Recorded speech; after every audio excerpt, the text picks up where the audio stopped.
J'aperçois Bruno qui arrive pile poil. Bon. Ce sont des petits textes courts. Je vais vous en lire une petite série, environ 24, plus exactement 24, et il y en a pour une vingtaine de minutes. Bon courage. Alors, tous les textes commencent par la même accroche. Il y a toujours au début, tu as une tête, tu as ceci, tu as cela, et je développe le thème sur un petit nombre de lignes. Bien, c'est parti. Tu as une tête. Ce n'est pas donné à tous les têtus. Observons-la. De loin, elle semble celle d'un vieil empereur romain pétrifié. De près, c'est moins bien. Plutôt une tête de nos jours de tyran turc. Je n'aime pas. En stuc ou en chair, ton faciès de capot bête sec ne me dit rien. Muet soit-il, ni ne m'engage. Un délit de sale gueule ici est constitué, qu'il faut punir sans délai. Le cassage s'impose. Coup de poing net, porté fort, frappe chirurgicale qui te font la tête à toto. Je préfère ça. À présent, causons météo, si tu veux. 2. Tu as un ami, Paul Vican. Il est le dernier des Paul Vican. Chez les Vican, tous les garçons s'appellent Paul. Dernier signifie ici le plus vil et non unique mâle de la lignée encore en vie. Ce Paul, on ne voit pas ce que tu lui trouves d'amical. Il est allé en prison une première fois pour vol et a menacé les matons de revenir, ce qui s'est produit. C'est un dingue, aux arrêts la plupart du temps, et arrogant avec ça. Le type n'est pas fiable. Qu'attends-tu pour te fâcher à mort avec ce psychopathe? On compte sur toi. Fais vite. 3. Tu as un sosie. Ça arrive. Pauvre gars. Coup dur pour lui.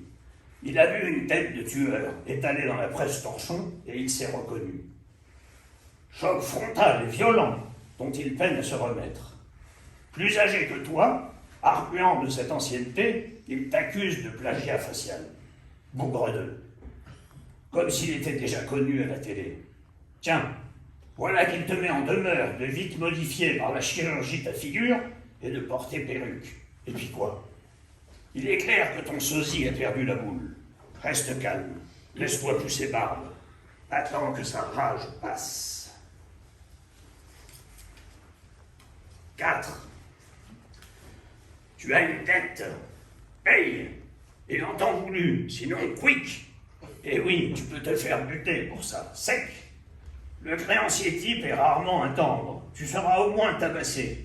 Compte plusieurs passages. Et prévois 18 mois de rééduc au pavillon des polytraumates. Ah, je sais, tu es insolvable. Ton avenir avorte. Misère.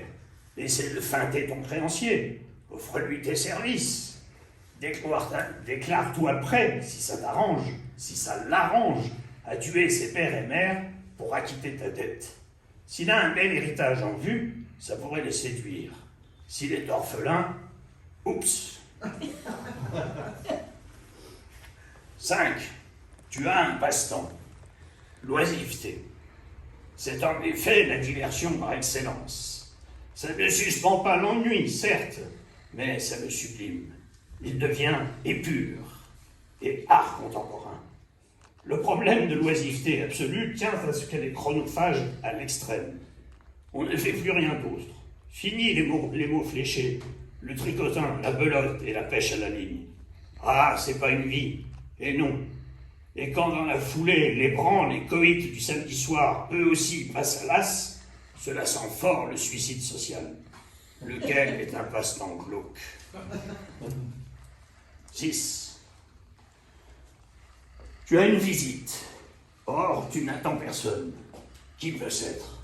Un importun, probable. Monsieur Gabriel, de passage. Ou un livreur trompé d'adresse. Un évangéliste égaré. Ah oui, un scribe mormon venu fouiner ta généalogie. C'est sûrement ça. Bref, il y a danger. Qui que ce soit, n'ouvre pas, ni n'entrouvre. laisse longtemps sonner, que l'indésirable se lasse et finisse par le déguerpir. Ben quoi, c'est pas l'hôtel ici, ni les renseignements. La charité est mon cul. Soyons clairs, la maison ne reçoit que sur rendez-vous, c'est-à-dire ne reçoit pas. Merci. 7. Tu as un avis. Surtout, ou presque. On ne te le demande pas. Ça te semble cruel. Tu en souffres. Que veux-tu, on n'y pense même pas. Il est déjà connu, ton avis. C'est l'avis général. Des banalités. Ah, te fâche pas. Prends du recul. Sors de ton ombre, débattu, de tes œillères. Tout un programme. Quand te viendra une petite idée bien à toi, même à l'état de lueur, sur tel ou tel sujet délicat, à ce moment-là, tu auras droit au chapitre.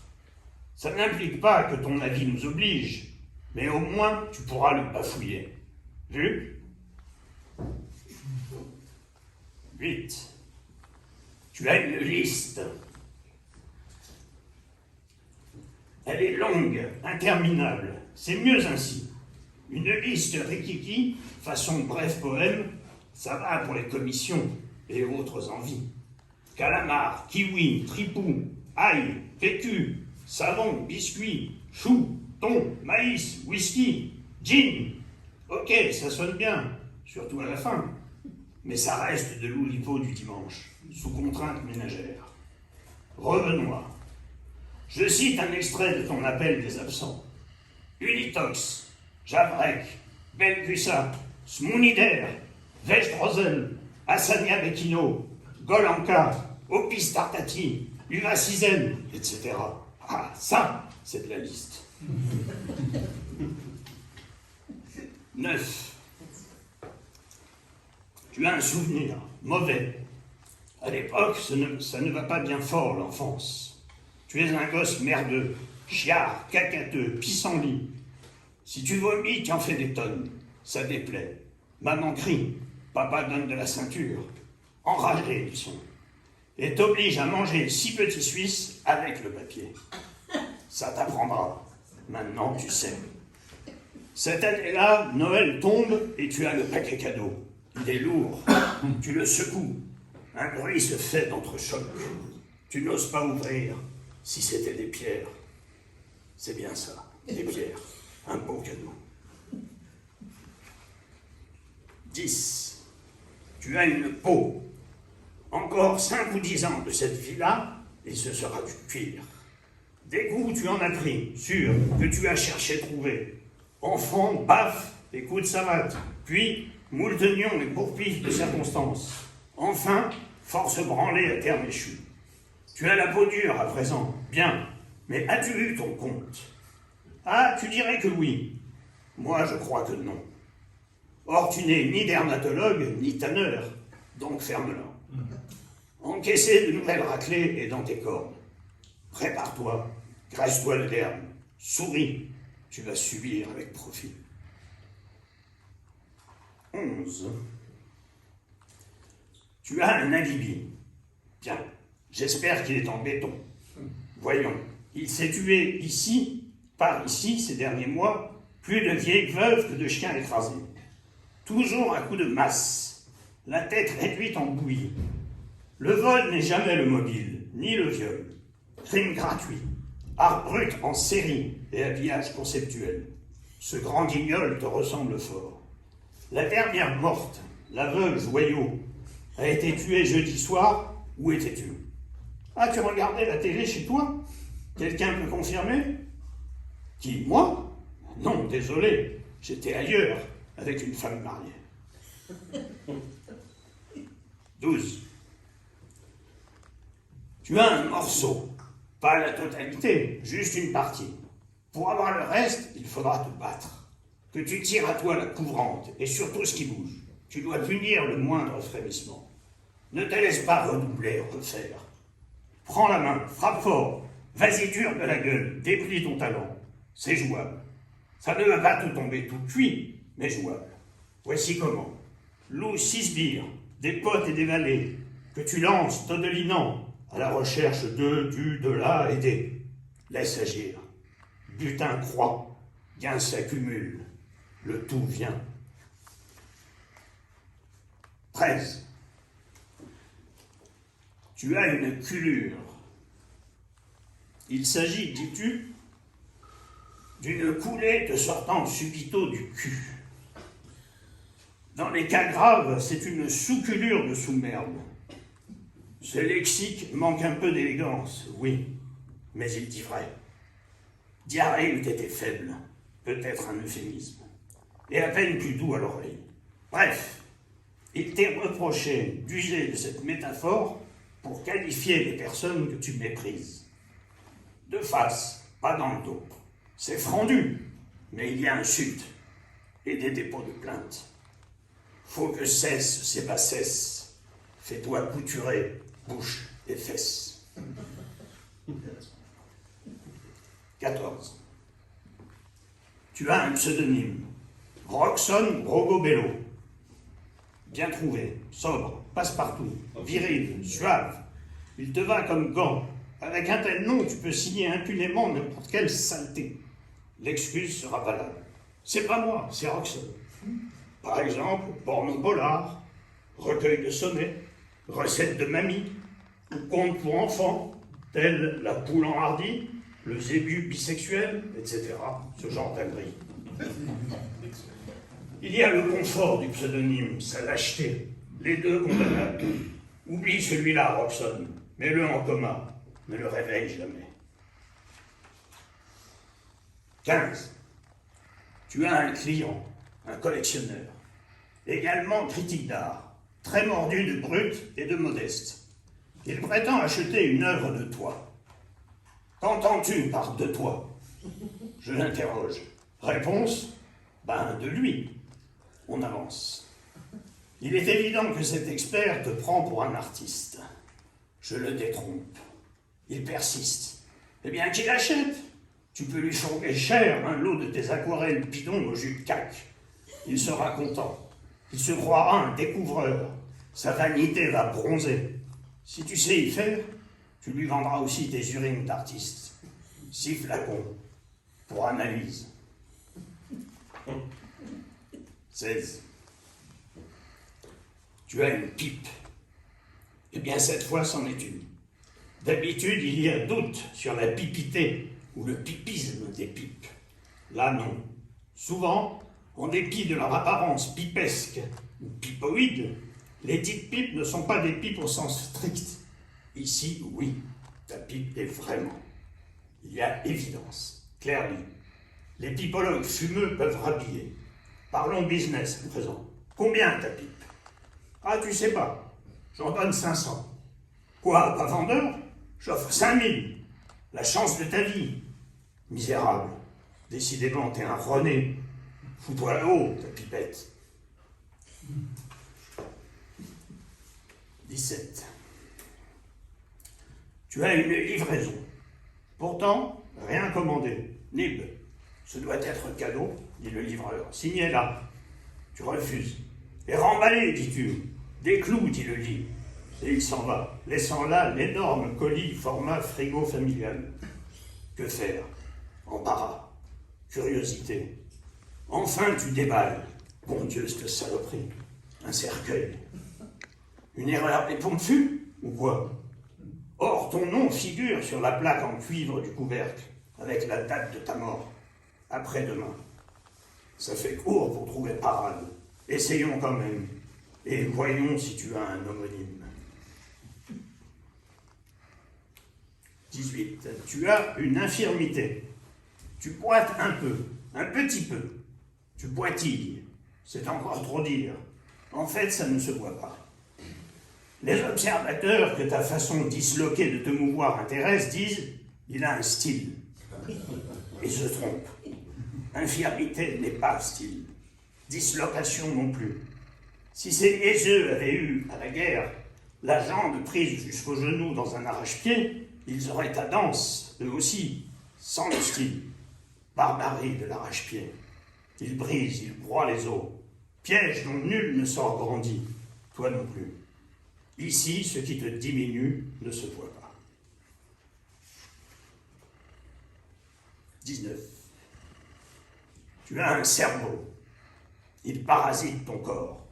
Et ce, jusqu'au bout des orteils. Tu laisses faire. Grand seigneur? Non, pas d'autre choix. Une lobotomie intégrale serait ici sans profit. Ce cerveau, tu dois faire avec.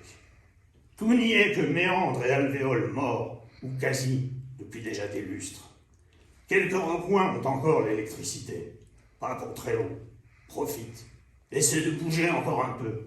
D'un poil, d'une touffe si possible. Ton avenir ne pue pas si fort. On a confiance, ou presque. Essaie. Tu peux faire mieux que légumes. 20.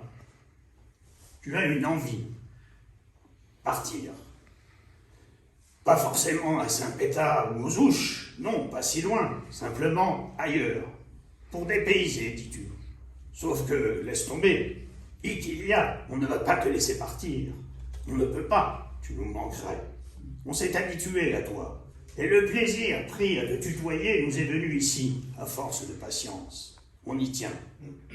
Bon, j'ai bien un Noc Léjard, une adresse de bénévole prêt à t'accueillir, mais te caser là-bas serait leur faire une crasse. Ils ne savent pas qui tu es en vrai, ni cette haine d'eux qui est ton ordinaire.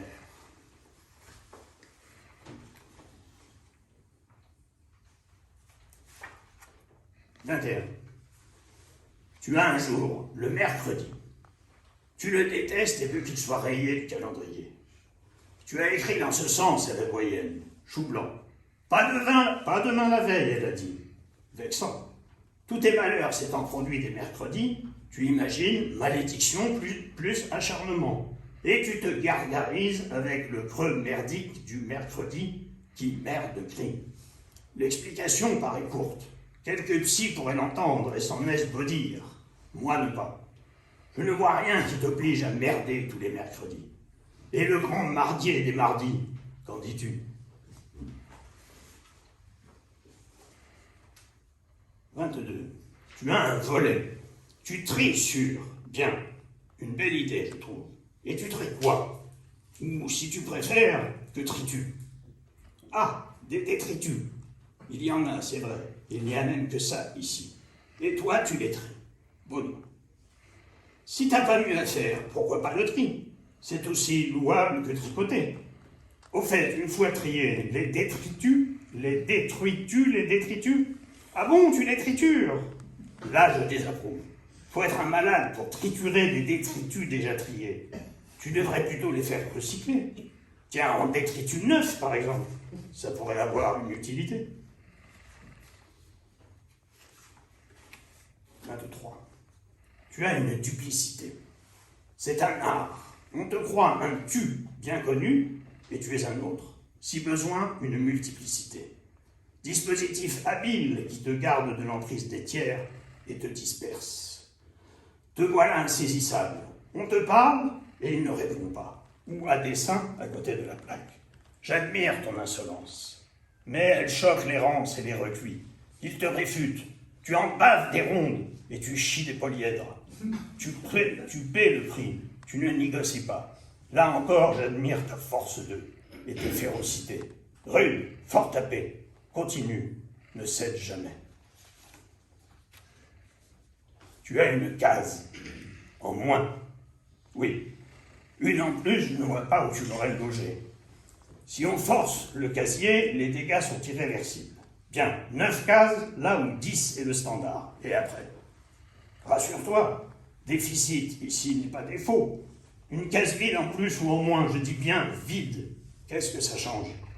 Tant qu'on a de la place ailleurs, on ne pâtit pas. Et n'en déplaise, on dispose encore de la faculté d'être idiot. Toi aussi, bien sûr.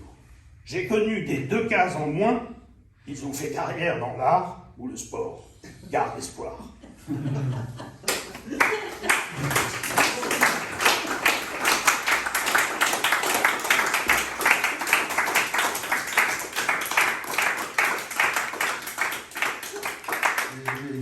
Et qui parlait de moi. Ah, bah, on ne m'étonne pas. Alors, je veux pas si c'était en entier, mais enfin, j'en ai plusieurs copies, si ça vous C'est 24 intéresse. pages aussi, 24 Quoi pages, c'est 24 pages. Non, il y a 36 000. Et, et alors, bon, ben, c'est l'histoire d'un auteur raté, il y en a beaucoup, etc. Bon, pas ici. Qui s'appelait Poincinet. Poincinet. Et alors, il avait écrit une comédie, il avait aucun succès dans sa vie, et là, dans sa carrière, dans sa longue carrière, elle est triste, mais il avait écrit une comédie qui avait eu la faveur, ou je sais pas quoi, qui s'appelait Le Cercle. Alors, c'est Le Cercle de Poincinet, et je pense qu'il y a des rapports avec... bon, et alors, avec l'actualité... Alors, il y a tout il se faisait avoir chaque fois, on lui faisait des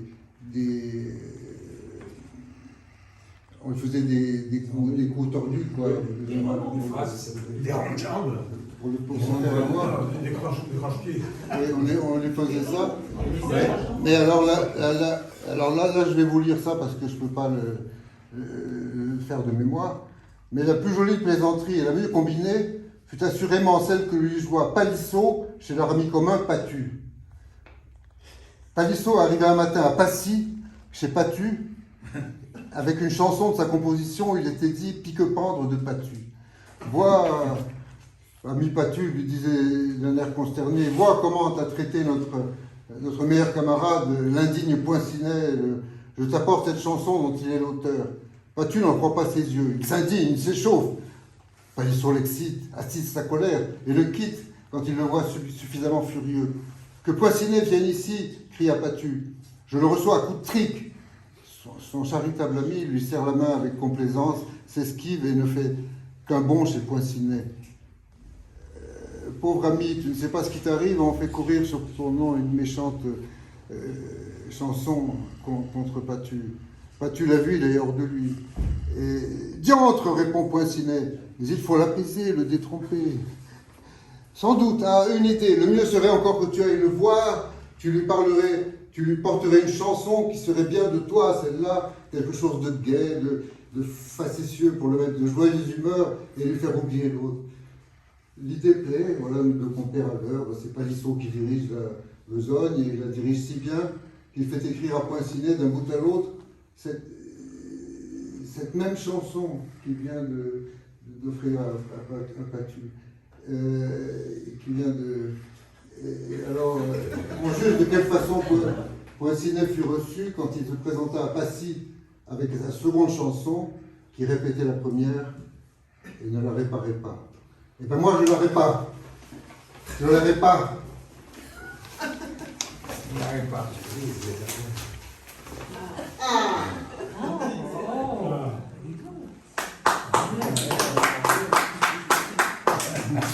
C'est du tout fait ready-made, il n'y a pas aucune intervention de ma part. Duval, c'est une marque de perceuse. Ah ben voilà, De quoi. perceuse, une marque Ah oui. de perceuse. Entre autres, ah oui, je l'ai vu, celle-là, je l'ai rencontré. Il y a le pastis aussi. Mais il y a le pastis, oui, mais c'est vieux ça. Ouais,